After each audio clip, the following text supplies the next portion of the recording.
Starlight motel बिल्कुल ही वैसा था जैसे एड ने तस्वर किया था। मोटेल के मखसूस नियॉन साइन के नीचे किसी जॉब की वैकेंसी का इश्तिहार भी लगा हुआ था। नियॉन साइन से हारिश होने वाली गुलाबी रोशनी इस इश्तिहार को भी नुमायां कर रही थी। एड को ये समझने में कोई दिक्कत नहीं हुई कि ये एक पब्लिसिटी टैक्टिक था। मोटेल के रिसेप्शन पर जो औरत बैठी दिखाई दे रही थी, इसकी उम्र 30 के करीब रही होगी। इसने गले में तलाई जंजीर पहन रखी थी और वह एक खुश शक्ल औरत थी।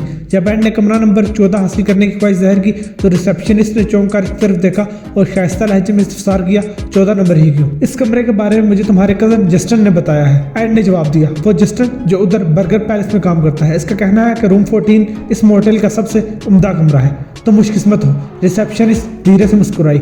रूम 14 इत्तेफाक से इस वक्त खाली है। इसने कीबोर्ड पर लटकी हुई मज़कूरा कमरे की चाबी उतार कर एड की तरफ बढ़ाते हुए कहा, $65 एक रात के लिए। एड ने $200 के छोटे नोट अपने वॉलेट में से रख छोड़े थे। इसने एक $50 और एक $20 का नोट रिसेप्शन पर रख दिया और चाबी उठाकर कमरा नंबर 14 की जानिब बढ़ गया। जस्टिन ने बिल्कुल ठीक कहा था। वो वाकईतन एक कुशादा और साफ सुथरा कमरा था जिसमें 36 इंच वाला टीवी भी रखा हुआ था। इस टीवी पर नजर पड़ते ही अपनी बीवी की याद आ गई। उनके घर में नए मॉडल का खूबसूरत टीवी मौजूद था, मगर पैट्रिशिया सुबह शाम 65 इंच वाले बड़े स्क्रीन का मुतालबा करती रहती, वो भी अपने बेडरूम में। जब वो बदबख्त मेरी जिंदगी से निकल चुकी है तो मैं इसके बारे में क्यों सोच रहा हूँ? इसने खुद को सरजनिश की। अगर वो बेबात यूं ही मुझको याद आती रही तो मेरी जिंदगी पहले की तरह नमूना जहन्नम बनी रहेगी। मुझे खुद को बदलना होगा, अपनी सोच में तब्दीली लाना होगी। हाँ, मैं ऐसा कर सकता हूँ। इस मुस्बत खुद तरगीबी से उसे बहुत हौसला मिला। इसने वॉशरूम में घुसकर एक भरपूर शावर लिया और मुकम्मल आज़ादी के एहसास के साथ खुद को नींद के हवाले कर दिया। एड की नींद गहरी नहीं हुई थी कि इसकी आंख खुल गई। इस वक्त रात का 1:30 बज रहा था। कमरे के बाहर से किसी गड़बड़ का एहसास हुआ तो वो एक झटके के साथ बैठ गया। अगले ही लम्हे वो बेड छोड़ चुका था। वो बिल्ली के माने दबे पांव से चलता हुआ कमरे के दरवाजे तक आया और अपनी आंख पीपिंग होल पर लगा दी। दरवाजे की दूसरी तरफ इसे एक आदमी खड़ा दिखाई दिया। वो इस शख्स का चेहरा नहीं देख सका था क्योंकि मज़कूरा मर्द इसकी तरफ पुश्त किए खड़ा था। इसने सर पर हैट पहन रखा था और वो बड़े इत्मीनान से सिगरेट फूंक रहा था। ओह, ये क्या? एड ने इस तरारी अंदाज में सोचा, मेरे गायब होने की खबर इतनी जल्दी कैसे फैल सकती है? पैट्रिशिया की बहन की आमद से पहले तो किसी को इस गुमशुदगी के बारे में इल्म नहीं होना चाहिए। वो दरवाजे को छोड़कर खिड़की की जानिब बढ़ गया। रूम नंबर 14 की एक खूबी ये भी थी कि इसकी एक खिड़की मोटेल के सामने वाले हिस्से की समत खुलती थी, जहां से मोटेल का पार्किंग लॉट और हाईवे साफ दिखाई देता था। इसने खिड़की पर पड़े हुए दबीर पर्दे को जरा सा सिरकाकर बाहर झांका तो इसे अपनी वैन के नजदीक एक शख्स खड़ा नजर आया। वो भी हैट लगाए हुए था और सिगरेट पी रहा था। शायद ये कोई चोर उचक्का है। एड ने सोचा, ये तो अच्छा हुआ कि मैं वैन से निकलते वक्त अपने सन ग्लासेस और सेलफोन साथ ले आया था। अब वैन के अंदर चुराने लायक कोई भी कीमती शय नहीं है, लेकिन वो कोई सादा लिबास में पुलिस वाला भी तो हो सकता है। इसका मतलब ये हुआ कि उस ट्रक वाले पड़ोसी ने मेरे फरार होने का बांडा फोड़ दिया है। एड के देखते ही देखते इसकी वैन के नजदीक खड़ा बंदा मोटेल के ऑफिस की जानिब बढ़ने लगा। जरूर कोई गड़बड़ हो चुकी है। इसके जहन ने यह खतरनाक सवाल उभरा कर पेश किया। इसने खुद से कहा, मुझे फौरन इस मोटेल से निकलना होगा, अभी के अभी। वो दोबारा कमरे के दरवाजे के पास पहुंचा और पीपिंग होल से बाहर झांका। वो सिगरेट नोश हेड पोस्ट कहीं नजर नहीं आ रहा। मेरे पास सिर्फ 2 मिनट का वक्त है, इसने खुद से कहा और सामान समेटने में मसरूफ हो गया। तीसरा मिनट शुरू होने से पहले ही मुझे यहाँ से निकलना होगा। मैंने खुदा खुदा करके ये आज़ादी हासिल की है। मैं किसी भी कीमत पर इस नेमत को अपने हाथ से जाने नहीं दूंगा। वो बाआस्तगी दरवाजा खोलकर कमरे से बाहर निकल गया। कॉरिडोर खाली पड़ा हुआ था। दरवाजे के हैंडल के नजदीक एक पीला कागज चिपका हुआ था जो यकीनन इसी के लिए था। इतना वक्त नहीं था कि वो वहां रुककर इसको पढ़ता। इसने कागज को दरवाजे पर से उतारा और मोड़ोड़ कर अपनी जेब में डाल दिया। आइंदा 30 सेकंड में वो रिसेप्शन से गुजर रहा था। जस्टिन की रिसेप्शनिस्ट कजन ने उलझन ज़्यादा नजर से इसकी तरफ देखा और पूछा, सर क्या आप चेकआउट कर रहे हैं? नहीं, मैं जरा अपनी कार तक जा रहा हूँ। इसने फौरी बहाना बनाया, मैं अपना सेलफोन गाड़ी में भूल आया था, वही लेने जा रहा हूँ। ओह, तब तो ठीक है। वो एक गहरी सांस खारिज करते हुए बोली, मैं भी यही सोच रही थी कि हमारे मोटेल की सर्विस इतनी भी बुरी नहीं है कि कोई मुसाफिर एक रात भी यहाँ गुजार ना सके। रिसेप्शनिस्ट इसके बाद भी काफ़ी कुछ बोलती रही, लेकिन एड के पास इसकी बकवास सुनने का बिल्कुल वक्त नहीं था। वो जब पार्किंग लॉट में पहुंचा तो वहाँ सब हैरियत थी। इसने मोटेल के कमरे की खिड़की में जिस शख्स को अपनी वैन के पास खड़े देखा था वो अब दूर नजदीक कहीं भी नजर नहीं आ रहा था। यही सुनहरी मौका है यहाँ से फरार होने का। इसने अपनी गाड़ी का स्टीयरिंग संभालते हुए खुद से कहा, इससे पहले कि वो हेड पोस्ट दोनों अफराद मेरे लिए कोई मुश्किल खड़ी करें, मुझे यहाँ से निकल जाना चाहिए। वो उस वक्त तक बैक व्यू मिरर में देखता रहा जब तक इसकी वैन ने 8-10 ब्लॉक का फासला तय नहीं कर लिया था। हैरियत गुजरी कोई इसके ताक़ुब में नहीं था। थोड़ा और आगे जाकर इसने अपनी वैन को एक स्टोर के सामने रोक दिया और जेब में से वो टुड़ा मुड़ा पीला कागज निकाल कर इसे पढ़ने लगा। इस पीले रंग के पेपर पर सिर्फ एक लाइन लिखी हुई थी, उम्मीद है कमरा नंबर 14 में कयाम और टीवी को तुमने खूब एंजॉय किया होगा। ओह, तो जस्टिन रेस्टोरेंट से ऑफ करने के बाद स्टारलाइट मोटेल तक आया था। इसने ये नोट लिखकर मेरे कमरे के दरवाजे पर चिपकाया है। एड ने गहरी सांस खारिज करते हुए सोचा। वो 10-15 मिनट तक मजीद वहां रुका, फिर मुतमईन होकर इसने अपनी वैन को आगे बढ़ा दिया। पीर की सुबह 6:30 बजे एड वाइल्डर की आंख खुली। गुज़श्ता रात इसने मजीद ड्राइविंग का इरादा तर्क कर दिया था।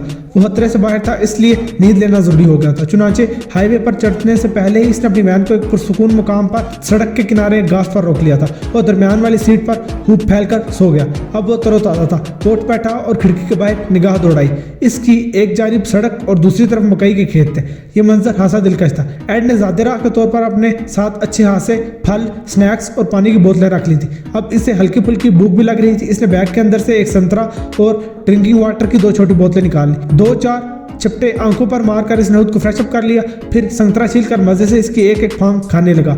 एड की खुराक हमेशा से कम रही थी। नाश्ते में वो सिर्फ जूस पर गुजारा किया करता था। संतरे की काशी खत्म हुई तो इसने बोतल से मुंह लगाकर लगभग 1 गिलास पानी पिया। ये हो गया फ्रेश ऑरेंज जूस का नाश्ता। ऑरेंज को छीलते हुए इसके हाथों की उंगलियां चिपकी सी हो गई थी। वो हाथ धोने के लिए वैन से बाहर निकला है। पहले इसने संतरे के छिलकों को समेटकर मकई के खेत में फेंका, फिर बोतल से पानी गिराकर वो अपने हाथ धोने लगा। अपनी उंगलियां साफ करते हुए उसे पैट्रिशिया की उंगलियां याद आई, लेकिन फौरन ही इसने उधर से अपना ध्यान हटा लिया। वो पैट्रिशिया के बारे में बिल्कुल सोचना नहीं चाहता, इसकी उंगलियां हो या गर्दन या फिर पूरा बदन। एड का पैट्रिशिया की किसी भी चीज से कोई ताल्लुक वास्ता नहीं था। वो उसे जानता तक नहीं था। जानकर भी क्या करना था? इतनी मुश्किलों से तो इसने अपनी बीवी से निजात हासिल कर ली थी और वो इसके बारे में सोचकर आज़ादी का मजाक किरकिरा नहीं करना चाहता था। हाथ धोते हुए जो पानी जमीन पर गिरा, एड ने अपने जूते की एड़ी की मदद से वहां छोटा सा गड़ा खोद डाला। जमीन पहले ही से खासी नरम थी, इसलिए एड को इस काम में दुश्वारी का सामना नहीं करना पड़ा। ये गड़ा इसने एक खास मकसद से बनाया था। मुझे पहले ही इस मुसीबत से छुटकारा हासिल कर लेना चाहिए। वो जेब से अपना सेल फोन निकालते हुए बड़बड़ाया। सेल फोन को अपने पास रखने का मतलब है किसी शातिर जासूस को अपने घर में बना देना। इसकी बदौलत इंसान को आसानी से ट्रेस और ट्रैक किया जा सकता है। ये तो मेरी खुशकिस्मती है कि अभी तक बचा हूँ।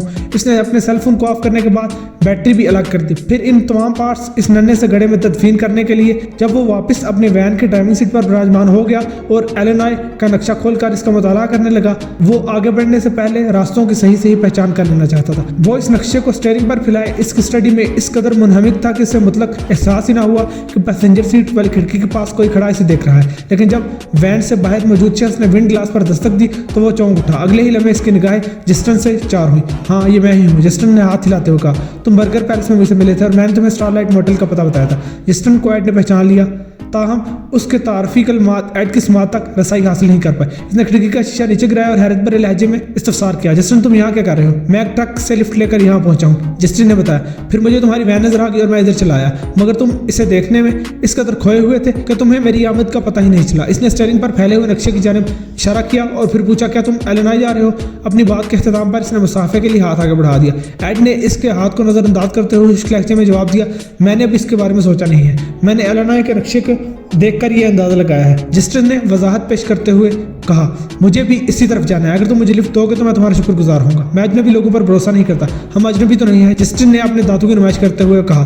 पिछली रात हम बर्गर पैलेस में मिल चुके हैं। इतनी सनाशाई काफी नहीं है जस्टिन, एड ने रुखाई से कहा। फिर स्टीयरिंग के पहलू में देखने लगा। तुम फ्यूल लेवल दिखाने वाले मीटर को इतने गौर से मत देखो, जस्टिन ने गहरी संजीदगी से कहा। मेरे पास कुछ पैसे हैं। वो अपने बैग को एक कंधे से दूसरे कंधे पर मुंतकिल करते हुए बोला, अगले गैस स्टेशन पर जब आपकी गाड़ी में पेट्रोल भरवाओगे तो मैं भी शेयर कर दूंगा और ये मेरा वादा है कि तुम्हारे लिए कोई परेशानी पैदा नहीं करूंगा। एड मुतज़ब्ज़ब दिखाई देने लगा। और हाँ, जस्टिन ने अपना काम बनता देखकर जल्दी से कहा, मुझे रास्तों की अगरचे ज्यादा पहचान नहीं है, लेकिन मैं बहुत अच्छा ड्राइवर हूँ। इलिनॉय यहाँ से कई घंटों के फासले पर है। मैं ड्राइविंग के हवाले से तुम्हें रिलीफ भी फराहम करूंगा। जस्टिन की पेशकश इसे अच्छी लगी। इसने अंदरूनी मामले को चेहरे पर जाहिर नहीं होने दी और सपाट आवाज में बोला, ठीक है आ जाओ, लेकिन अगर तुमने कोई गड़बड़ी की तो मैं तुम्हें कान से पकड़कर गाड़ी से बाहर निकाल दूंगा, समझ गए?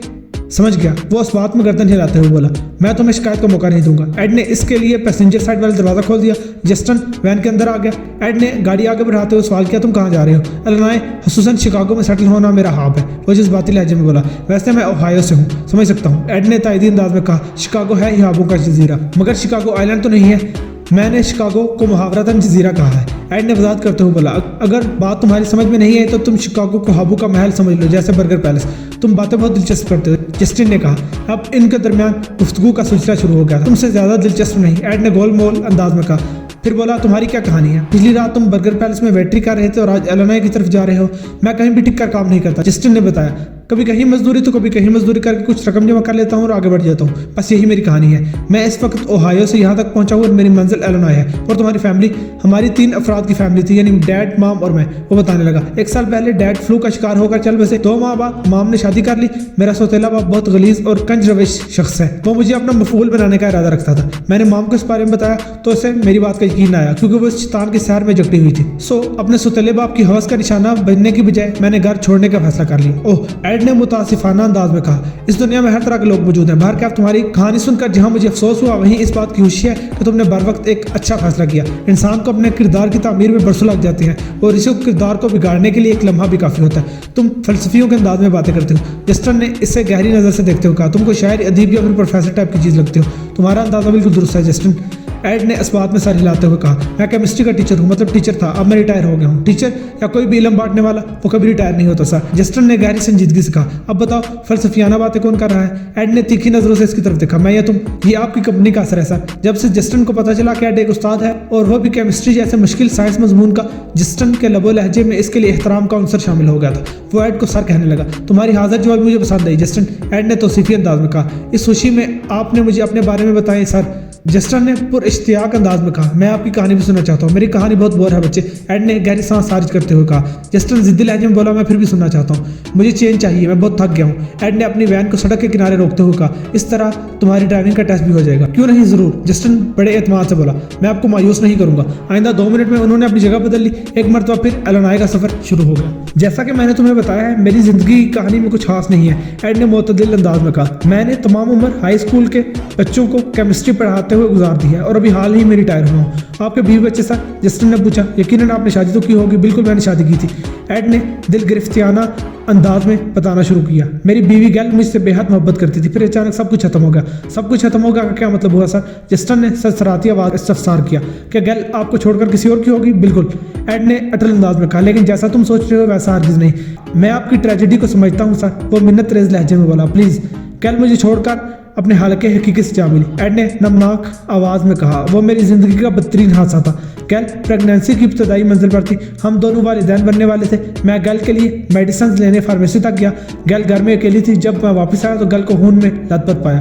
पड़ोसियों ने गोली चलने की आवाज़ सुनी थी और एक शख्स को घर के अंदर से गन बदस्त निकलते देखा था। वो कोई डकैत था। मेरा सब कुछ लूट कर ले गया। इसने मजामत करने पर गैल को शूट कर दिया।